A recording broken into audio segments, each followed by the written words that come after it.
믿음의 손을 잡고 힘차게 달려나가는 우리 모든 더평교회 성도님들이 되시기를 간절히 소망합니다. 여러분, 한 주일 동안 모두 안녕하셨습니까? 수그룹 전도회 하시고 명품 인생 학교 하시느라고 바쁘셨지만 행복하셨습니까? 우리 모두가 아주 의미 있는 그런 시간들을 보낸 것으로 보입니다. 저는 오늘 주님 안에 한 가족이라고 하는 제목으로 하나님의 말씀 전해드리도록 하겠습니다. 주님 안에 한 가족.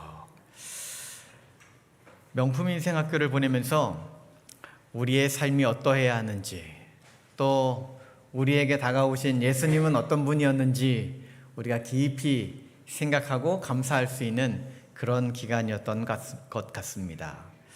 특별히 이 한 주간이 더 의미 있었던 것은 바빴지만 자주 얼굴을 보면서 더 한결 가까워진 그런 한 가족이 된 그런 기분이었습니다.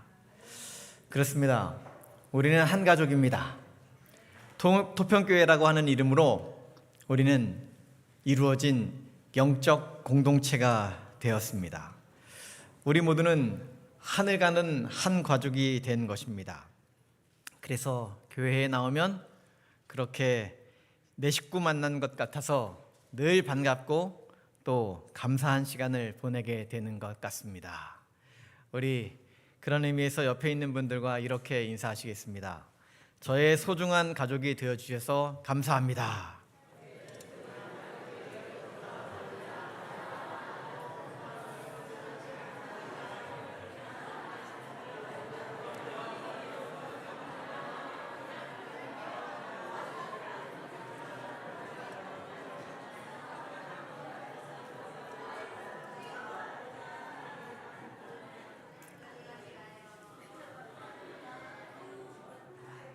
특별히 오늘 우리 교회에 첫 발걸음을 띄신 분들, 우리 귀한 VIP들, 또 오랜만에 교회를 오신 분들, 여러분 모두가 여전히 우리의 가족이고 우리가 하늘까지 함께 가야 하는 사랑하는 관계라고 하는 사실을 잊지 마시고 정말 행복한 우리 토평교회 성도님들과의 행복한 인연과 만남, 우리의 가족들이 되시기를 간절히 소망합니다. 우리는 이 땅에서 살아가면서 수많은 관계들을 이루며 살아갑니다. 그렇죠. 세상은 온통 관계투성이인 그런 삶을 우리는 살지요. 조상이 같은 사람들을 동족이라고 하고, 고향이 같은 사람들을 동향이라고 하고, 같은 학교를 졸업한 사람들을 동창이라고 하고, 오랜 시간 같이 시간을 보냈던 추억의 친구를 동무라고 합니다. 우리는 동질 관계에 있는 사람들에게 더 관심이 많습니다. 그리고 그런 관계에 있는 사람들에게 더 많은 사랑을 베풉니다. 특별히 어떤 동질 관계보다도 더 친근하고 더 관심을 갖게 되는 관계는 바로 가족 관계입니다. 유난히 한국은 이 가족 관계에 더 집착하고 더 의미를 부여하고 더 소중하게 여깁니다. 가족관계는 그만큼 우리의 삶에 많은 영향을 미치고 내 삶을 소중하게 만들어주기 때문에 특별한 의미가 있는 것이죠. 이 가족관계의 소중함에 대하여 전 문화부 장관이었던 이효령 교수의 책 차 한 잔의 사상이라고 하는 책에는 이런 이야기를 들려줍니다. 삭막한 세상에 가족적이란 말처럼 정다운 것은 다시 없다. 타인들끼리지만 형이요, 아우요, 어머니요, 아들이라면 그보다 더 따뜻하고 아름다운 일이 어디 있겠는가? 잘못이 있어도 서운한 일이 있어도 하늘타리 안에서 한 핏줄을 나눈 가족들끼리는 모든 것이 애정의 이름으로 용서된다. 즐거운 일이 있으면 같이 즐기고 슬픈 일이 있으면 같이 슬픔을 나누는 것이 가족의 모랄이다. 가족은 그렇습니까? 네, 우리의 마음을 나누고 정말 행복을 나누고 슬픔을 나눠도 기쁨을 나눠도 언제나 내 곁에 가장 소중한 존재들, 그들이 바로 가족이라고 하는 것이지요. 마찬가지입니다. 우리 교회가 가족적이라고 하는 그러한 묘사보다 이 교회를 더 아름답고 의미 있게 표현하는 묘사는 또 없을 것입니다. 우리 모두가 한 가족이 되었다라고 하는 것보다 더 소중한 그러한 관계들은 없을 것입니다. 하늘까지 이어지는 소중한 가족 관계, 그 속에서 소망을 발견하고 행복을 발견해서 이 토평교회가 정말 가장 행복한, 그래서 하늘까지 함께 가는 믿음의 동역자, 우리 모든 토평교회 가족들 되시기를 간절히 바랍니다. 이러한 가족의 의미에 대해서 오늘 본문의 말씀을 통해서 예수님의 언급을 잠깐 살펴보려고 합니다. 마태복음 12장 46절에 예수께서 무리에게 말씀하실 때에 그의 어머니와 동생들이 예수께 말하려고 밖에 섰더니, 하루는 예수님께서 수많은 사람들과 함께 있을 때였습니다. 예수님의 어머니 마리아와 그의 형제들이 찾아온 것입니다. 제자들이 그 소식을 알리자 예수님이 조금 의아스러운 답변을 주십니다.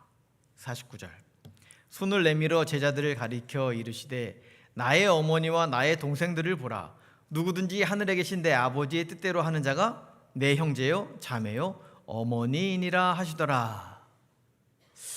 언뜻 들어보면 친어머니인 마리아와 그의 형제들이 왔음에도 불구하고 그 가족 관계를 소중하게 여기지 않는 것인가?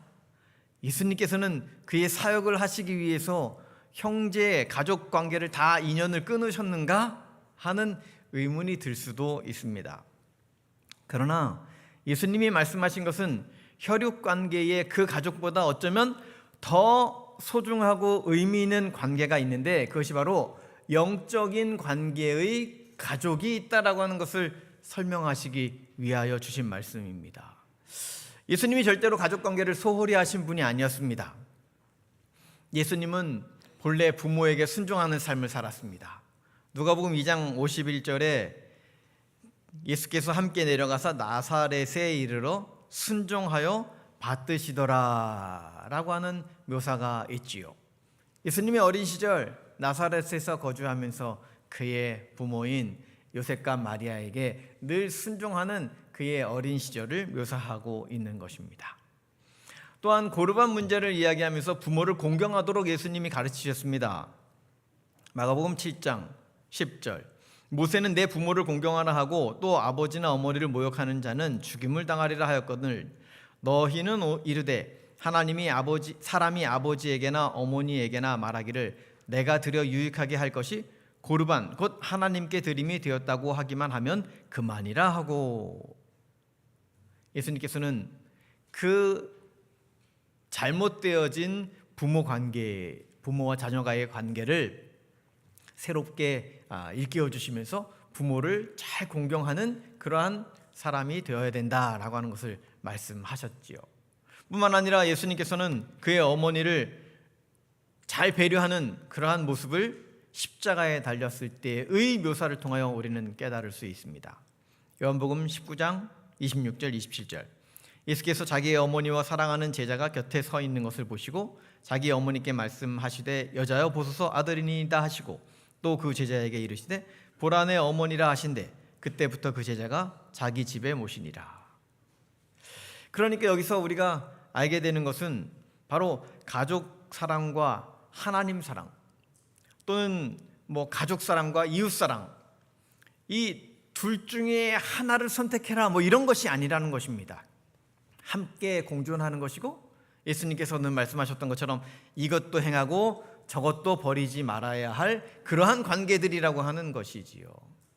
그렇다면 예수님께서 말씀하신 이 하나님의 가족, 영적인 가족은 과연 누가 그렇게 될 수 있는 것인가, 오늘 살펴보기를 원합니다. 누가 하나님의 가족일까요? 첫 번째는 누구든지 될 수 있습니다. 마태복음 12장 50절입니다.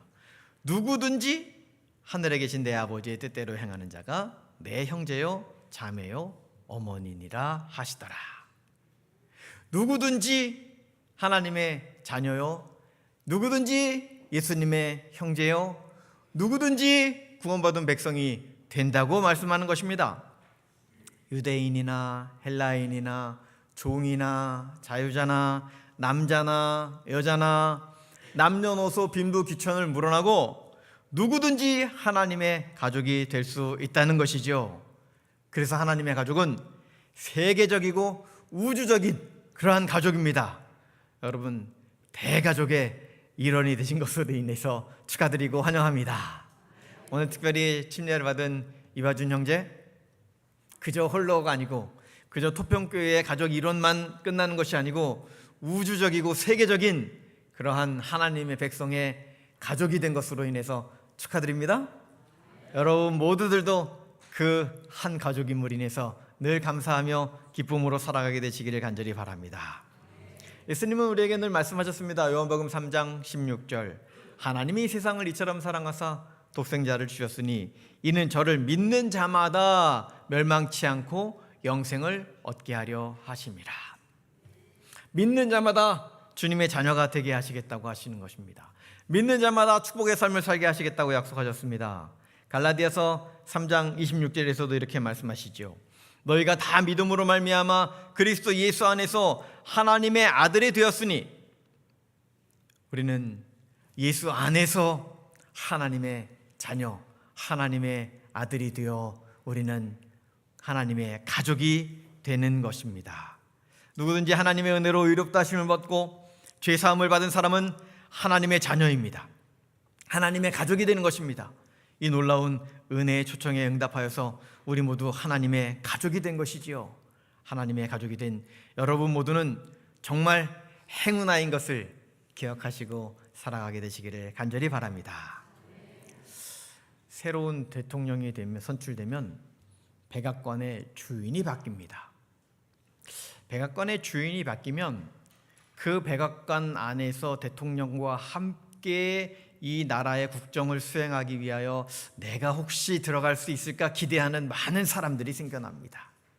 물론 여러 각 분야의 인재들을 양성해서 선택해서 데리고 백악관에 들어갑니다. 그런데 여러분, 그렇게 노력하지 않아도, 뛰어난 업적이 있지 않아도 백악관에 들어가서 사는 사람들이 있습니다. 바로 대통령의 가족입니다. 이것이 가족된 특권입니다. 가족들은 특별한 노력이 없어도, 특별한 재주가 없어도 가족이라는 이유로 백악관에 들어가는 것입니다. 이와 똑같습니다. 하나님의 가족은 영원한 하늘 예루살렘에서 살게 될 것이라고 약속하십니다. 히브리서 11장 16절, 그들이 이제는 더 나은 본향을 사모하니 곧 하늘에 있는 것이라.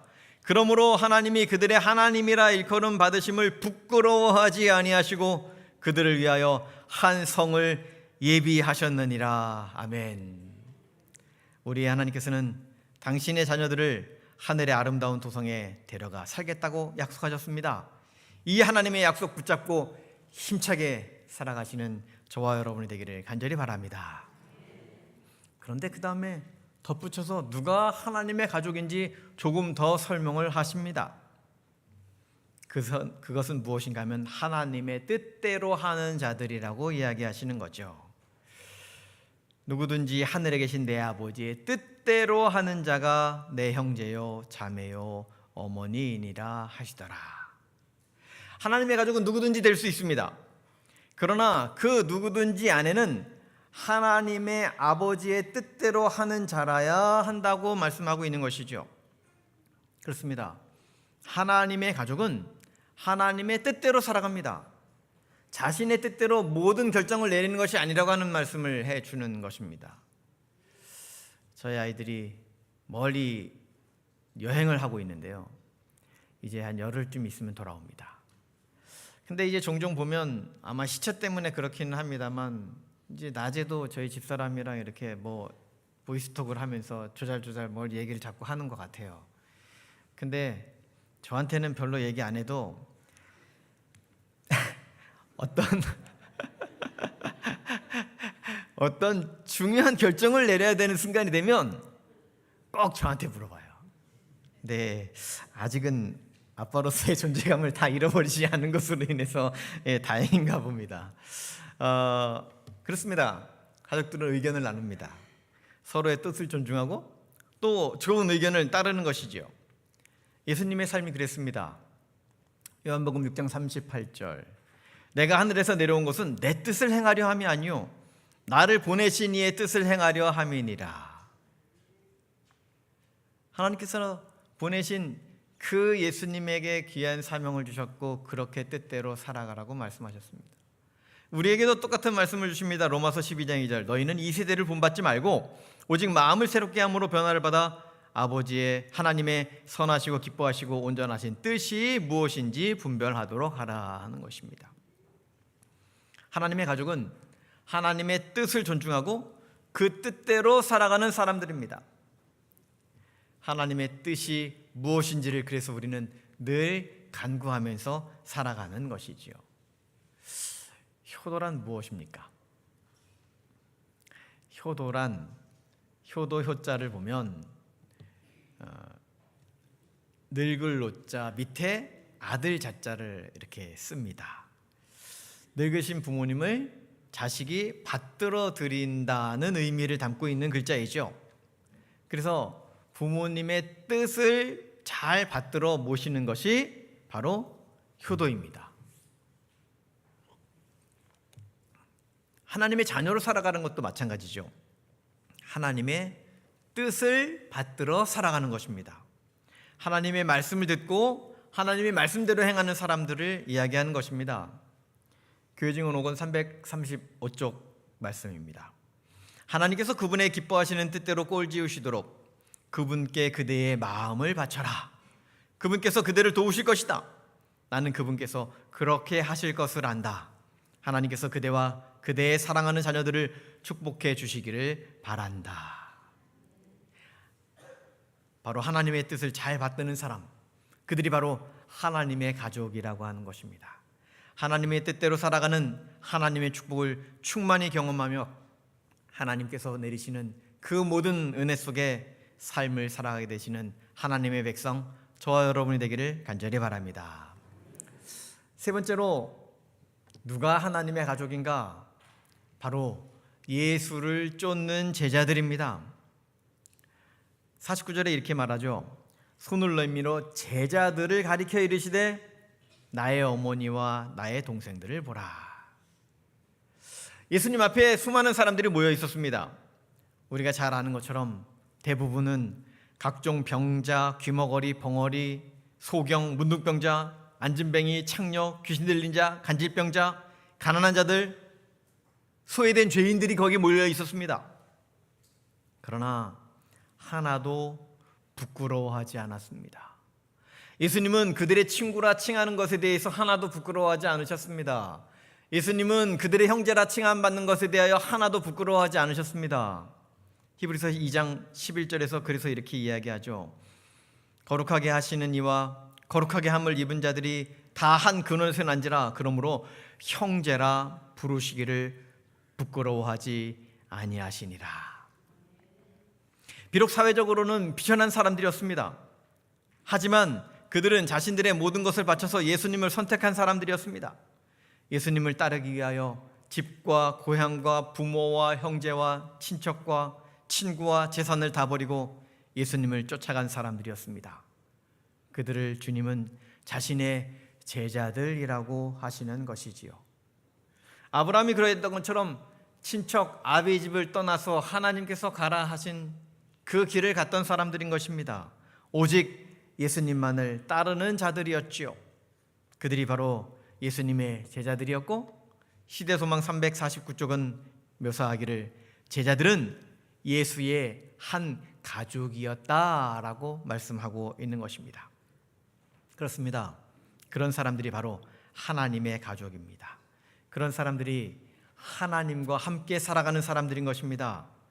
우리의 삶은 과연 예수님을 얼마나 따르며 살아갑니까? 과연 우리의 삶에서는 무엇을 포기하며 예수님의 제자가 되기로 결심하셨습니까? 오직 예수님을 우리 생애의 가장 소중한 분으로 모시고 그분과 함께 걸어가는 것이 가장 큰 기쁨이고, 그분과 함께 하늘을 향하여 달려가는 것이 우리의 가장 큰 소망인 하나님의 제자, 예수님의 제자가 되어서 정말 우리의 삶이 늘 하나님의 가족으로, 예수님의 형제로, 기쁨과 행복 속에 진짜 제자로 살아가게 되시는 저와 여러분이 되기를 간절히 바랍니다. 그렇다면 행복한 가족으로 살아가기 위하여 우리는 어떻게 해야 합니까? 첫 번째는 하나로 연합하는 삶을 살아야 하는 것입니다. 예수님께서는 요한복음 17장 11절에 말씀하셨습니다. 나는 세상에 더 있지 아니하오나 그들은 세상에 있사옵고 나는 아버지께로 가옵나니 거룩하신 아버지여 내게 주신 아버지의 이름으로 그들을 보존하사 우리와 같이 그들도 하나가 되게 하옵소서. 주님께서는 제자들이 하나가 되기를 기도하셨습니다. 믿음의 가족들은 서로 하나를 이루는 사람들이 되는 것입니다. 우리가 오늘 안식일학교 시간에 각 소그룹별로 귀한 찬양들을 준비하셨습니다. 보니까 여러 시간 준비하고 의상도 맞추고 손놀이도 맞추고 여러 준비하는 그런 시간들을 지켜보는 가운데에 이분들이 보통이 아니구나 하는 생각을 했습니다. 네, 얼마나들 열심이신지. 그런데 그 열심을 내는 시간이 필요한 이유는 바로 서로의 목소리를 맞추기 위하여, 서로의 동작을 하나 되게 맞추기 위하여, 서로의 음색을 더 아름답게 맞춰가기 위하여, 내 목소리 크다고 크게만 부르는 것이 다가 아니라 옆에 있는 사람과 소리를 맞추는 것, 옆에 있는 사람들이 잘 못하지만 그 사람을 또 도와서 함께 달려가는 것, 이것이 바로 노래를, 합창을, 아름다운 찬양을 준비하는 사람들의 모습인 것이지요. 하나가 된다는 것은 바로 그런 것입니다. 서로를 배려하는 것입니다. 서로를 사랑하는 것입니다. 서로를 위하여 기도해 주는 것입니다. 우리 하늘 가족들 모두가 사랑을 나누며 우리가 정말 하나가 되어 하늘을 향하여 힘차게 달려나가시는 저와 여러분의 삶이 되기를 간절히 바랍니다. 시대소망 325쪽은 이렇게 말씀합니다. 믿음으로 그리스도를 받아들인 자들은 다 인간적인 혈육관계보다 더 가까운 관계로 그리스도께 연합하였다. 그들은 예수께서 아버지와 하나가 되신 것처럼 예수와 하나가 될 것이었다. 믿음의 가족들은 이 땅에서 가진 어떤 혈육보다 더 소중한 관계가 된 것입니다. 믿음의 가족들은 이제는 예수님과 하나 된 가족이 된 것입니다. 예수님과 하나가 된 우리 모두가 이제는 정말 항상 행복한 토평 가족이 되어서 항상 연합하는, 그래서 하나가 되어 하나님께만 영광 돌리는 우리 모든 토평 가족들이 되시기를 간절히 바랍니다. 두 번째로 우리가 행복한 가족으로 살아가기 위하여 기억해야 하는 것은 서로 협력하여 일하자라고 하는 것입니다. 고린도전서 12장에서는 여러 은사가 우리에게 주어졌음을 이렇게 이야기합니다. 25절부터 있는 말씀을 볼까요? 몸 가운데서 분쟁이 없고 오직 여러 지체가 서로 같이 돌보게 하셨느니라. 우리는 여러 분야에서 여러 은사와 여러 재주를 가지고 하나님의 교회를 위하여 봉사하는 하나님의 가족들입니다. 집에서도 역시 여러 사역을 나누어서 우리가 하지요. 남편은 남편대로의 일을, 아내는 아내대로의 일을, 자녀는 또 자녀대로의 일을 맡아서 감당해 줍니다. 그럴 때의 가정이 더욱 든든하고 더욱 행복한 가정이 되는 것처럼 교회도 마찬가지로 저마다의 역할을 잘 감당해낼 때에 우리 교회는 더 힘차게 전진하고 더 행복한 가족으로서 서로에게 행복을 선사하는 그런 관계가 된다는 것입니다. 그렇습니다. 우리는 늘 그렇게 살아가야 합니다. 그것이 행복한 가족들의 모습이기 때문인 것입니다. 교회증은 8권 242쪽 말씀입니다. 우리는 같은 신앙을 가지고 있고 한 가족의 식구이며 모두가 같으신 하늘 아버지의 자녀들이며 똑같은 영혼의 복스러운 소망을 가지고 있다. 우리를 서로 묶고 있는 유대가 얼마나 밀접하고 친절하여야 되겠는가. 그렇습니다. 우리가 하나가 되어 가까우면 가까울수록 더욱 친절하고 더욱 사랑스럽고 더욱 배려하면서 우리가 연합하여 서로 힘을 한데 모아 우리 교회를 위하여 협력하고 그리고 봉사하는 가족들이 되어야 한다는 것이죠. 저와 함께 토평교회 가족이 된 여러분 모두의 귀한 봉사와 사랑과 헌신과 수고로 인해 참 감사합니다. 정말 이 땅에서 이렇게 귀한 가족들을 얻게 된 것으로 인해서 더더욱 하나님께 감사합니다. 그렇습니다. 우리는 함께 달려가는 가족들입니다. 주님께서 우리에게 허락하신 소중한 주님 안에 한 가족들이 된 것입니다. 그렇습니다. 주님께서는 마태복음 12장을 통하여 우리가 한 가족이 되었음을 말씀해 주셨습니다. 누구든지 하나님의 가족이 될 수 있습니다. 하나님의 뜻대로 살아가는 사람들이 되라고 우리에게 말씀하시지요. 특별히 우리는 헌신하며 예수를 쫓는 사람들이 되어서 진짜 하나님의 가족이 되는 것입니다. 그리고 그 가족들이 서로 하나로 연합하고 서로 협력하여 그 모든 일을 나눠서 애쓰고 수고할 때에 우리 투평가족은 더욱 행복하고 아름다운 그러한 가정, 그러한 교회, 그러한 삶이 된다는 사실을 기억하게 되시기를 간절히 바랍니다. 콩쥐 팥쥐 이야기, 백설공주 이야기, 신데렐라 이야기, 이런 고전의 맨 마지막 공통점은 오래오래 행복하게 살았답니다. 우리 토평교회 이야기가 행복한 가족들의 끈끈한 이야기가 되어서 오래오래 행복하게 살아가는 하나님의 가족들의 이야기가 되기를 간절히 바라면서 오늘 말씀을 마치겠습니다.